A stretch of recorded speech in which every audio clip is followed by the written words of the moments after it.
ময়দানে আমার বিরুদ্ধে যেন নালিশ দিতে না পারে। আমাদের প্রত্যেক শাসককে মনে রাখতে হবে এই মানুষের হক নষ্ট করা যাবে না। জোরে বলেন ঠিক কিনা? এজন্য আমার ভাইরা, আমরা তো বিভিন্ন তন্ত্র মন্ত্র দেখেছি, আমরা বিভিন্ন ধরনের মতবাদ দেখেছি, কিন্তু বাংলাদেশে কোরআন হাদিসের একটা শাসন আমরা দেখি নাই। জোরে বলেন ঠিক কিনা? আপনাদের কি মন চায় না যে বাংলাদেশ কোরআন হাদিসের দেশ হোক? জোরে বলেন। বাংলাদেশের সংসদ কোরআন হাদিস দ্বারা চলুক, আপনাদের মন চায় না? জোরে বলেন, চায় কি না?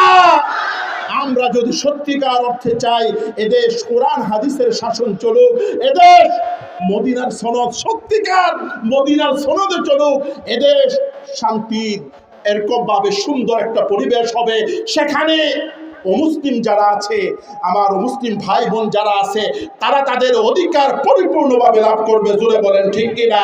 একটা পশু পাখি